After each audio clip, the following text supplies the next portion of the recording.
Let's replace an air spring in this 2023 Denali. So this is my first time replacing one of these springs. And it looks like you got to depressurize the spring before you take it off, but pretty sure you could probably just loosen the line up and let it bleed off slowly. All right, I depressurized this thing as long as I could stand. It was taking forever. Didn't feel like I was getting anywhere, so I'm just going to go ahead, take this thing apart. Here goes our line right here. Oh, they put it in a recessed area. It's gonna be fun trying to get it started, going back together with it. I know. Bad enough getting it off. All right, I got it loose enough that air is leaking out of it now. Can't be much more left in it though. Let that bleed off. This one in the back kind of aggravating to get to. I'd use a little stubby wrench. Long wrench kept hitting the other studs and all the other stuff around it.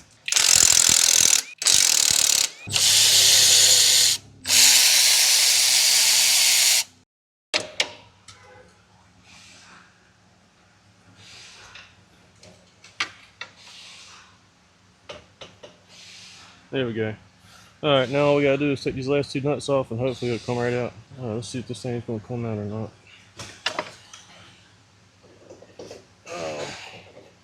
No, all you need is a sway bar. Oh yeah, that did it.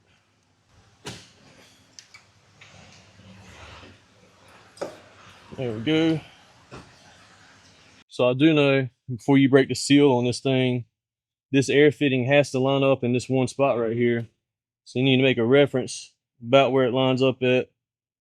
Otherwise, you're gonna be taking this back off, breaking the seal, trying to move it and get it where you want it again. So now that I've got the seal broke loose, you can see that thing can turn. So if you don't have it positioned right when you reinflate it, your line won't line up. And it won't line up in the frame either, I don't think, if it's like the back ones are. So first of all, we got to take these terminals out. And let's see. My little homemade tool here should be able to get it.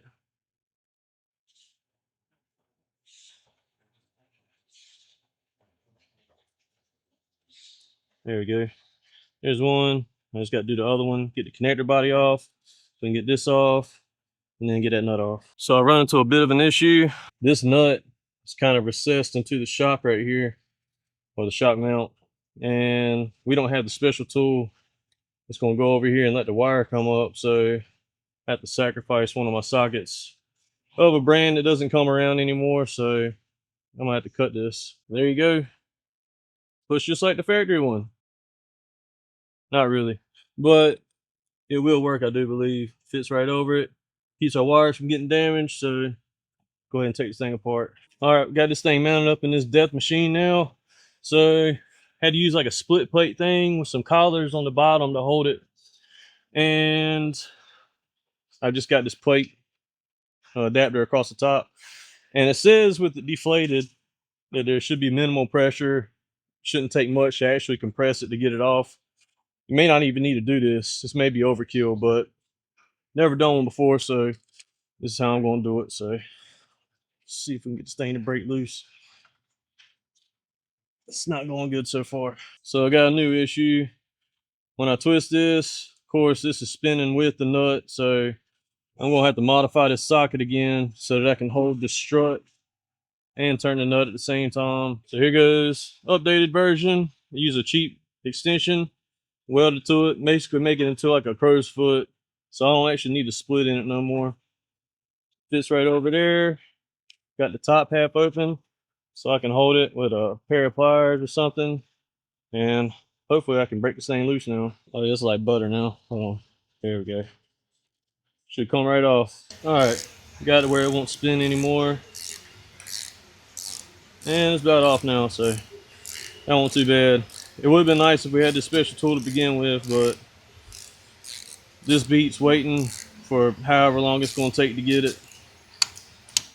Especially since I've already got the truck taken apart. And it didn't really take that long to make either. There it is. Here goes the airbag. There we go. Should just pull off. If I remember right. I think you got to break it loose right here. Yeah, there's a lip you got to roll over. So yeah, you just roll this lip over this bottom edge of the shock, and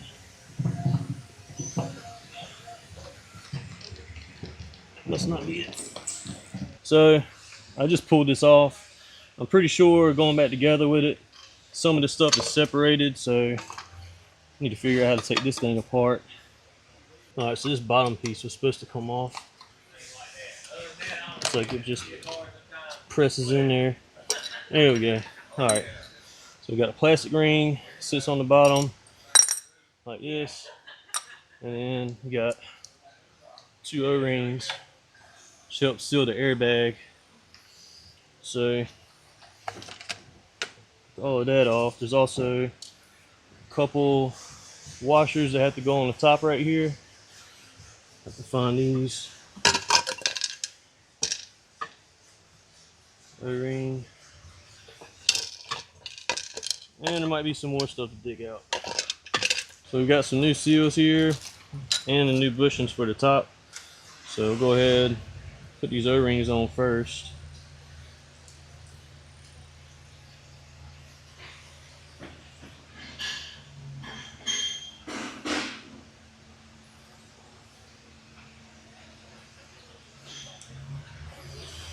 And then this piece here goes on next.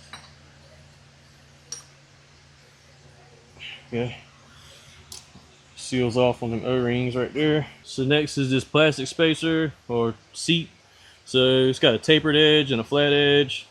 Tapered edge is going to go down, so the O-ring sits on the flat edge like this. So there we go. Push that thing down there.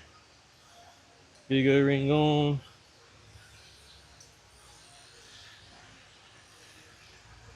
Should be it for that. Now we got to put our washers back on. So there's that one. And we got a white one after that. They tell you to put tape on these threads to protect these, but I had a tape up there, couldn't even get them to go on. So as long as you're careful, you should be fine. This is probably the one to worry about the most. But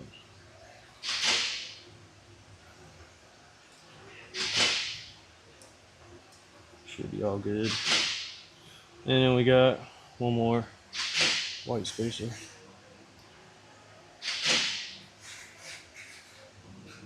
There we go. Now I'm gonna put the bag back on. So I've got a wire run through the shock. Grab our wires right there.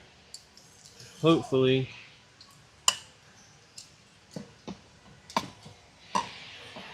they will just come right through. There we go. Just like that. Now before we get this thing seated down here, we're gonna have to look at it and line it up with where you took it apart earlier. So I've got my line lined up about where it was at on the last one. You do have a little bit of leeway on the frame. That's where it matters the most. So got this thing mounted. Now all we got to do is tighten this down, and we're going to inflate it. So I got the nut tightened down. Now we need to inflate it so it seals off. I've got it pretty straight. And we do actually have this special tool. So we got a nitrogen tank. And I've got it set to about 40, 45, 50 PSI. So hopefully it just goes right together.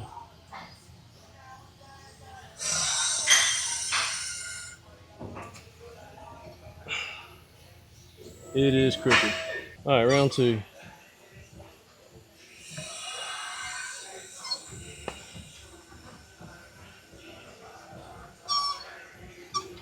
There it goes.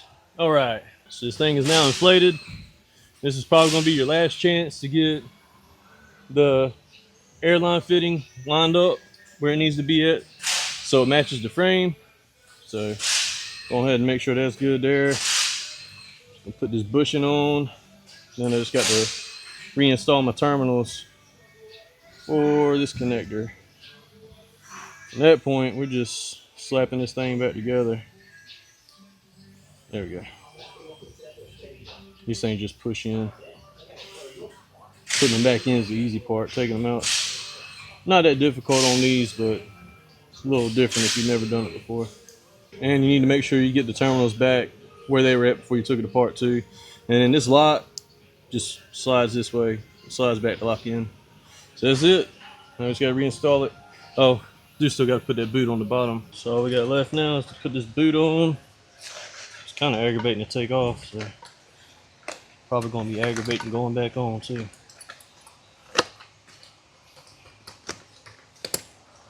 Thankfully it is fairly flexible. There we go.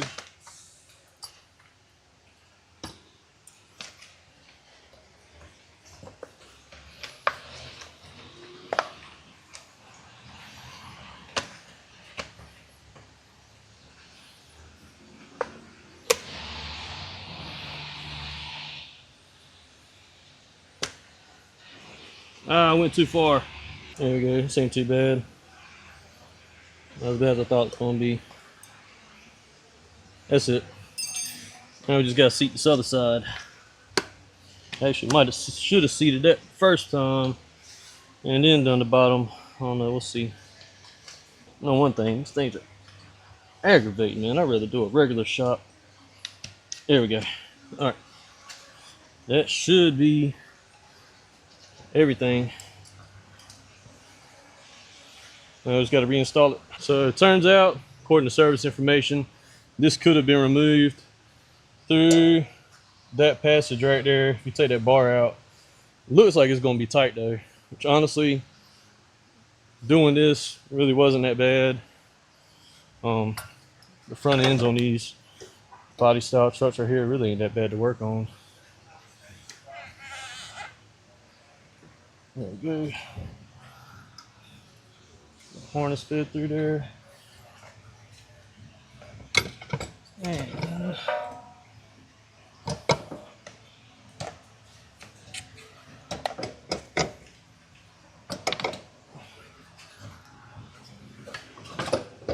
there we go.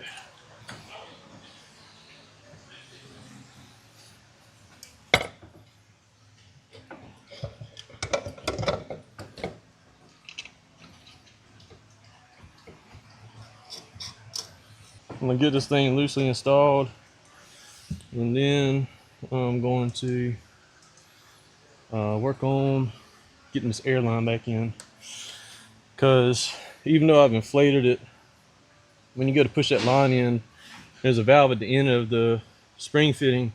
It has to depress. When you do that, you lose a little bit of air pressure, so you got to do it quick. But this thing wants to spin, the hose wants to spin with the nut because it's a tight fit, and it's kind of hard to do it quick. I'd rather go ahead and get that stuff straightened out and get it all back together and find out I got to take it back out and reinflate it. All right, so I got all my nuts tightened up right here, got the airline on, got my two connectors up here, all my brackets put back on the knuckle, all the connections made that I disconnected. It wasn't but I think 2 connectors, and went ahead and tightened up the sway bar end link. But again, if you do it the other way, you ain't got to worry about none of that stuff. Now all I got to do is tighten down the ball joint and 2 lower strut bolts.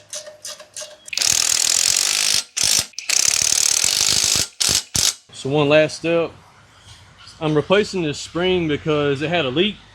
So the system's lost pressure. I'm just going to repressurize it to what is specified, and then we're going to check it for leaks, and after that everything should be good to go. But it's the same apparatus I used earlier. Just hook it up to that reservoir tank, and I don't think it really took much air right then actually, so it's probably good to go. So the front end is slanted down in comparison to the back. You can see it on this side too.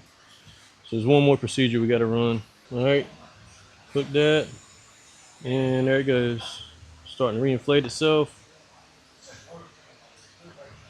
Now we'll just look and check, make sure we don't have any leaks anywhere, and it should be good to go. So you can actually use the scan tool data to monitor the system for leaks. So this is what the graph looks like after I just completed replacing that spring. So our left front one is this burgundy line right here, and you see it is relatively straight, as is the rest of them. Now let me show you what it looked like before I replaced the spring. So this is the graph when we still had the bad spring on it that was leaking. So you can see this left front one is burgundy again, and you see it is like slowly stepping down over the time period, indicating that it cannot hold pressure. And this is after reseating the line a couple times on both ends, and I mean it just ended up needing a spring. Now I just have to wrap up checking the alignment, taking it for a test drive, and clearing out any codes. If you found this video interesting or if it's been helpful in any way, follow me for more.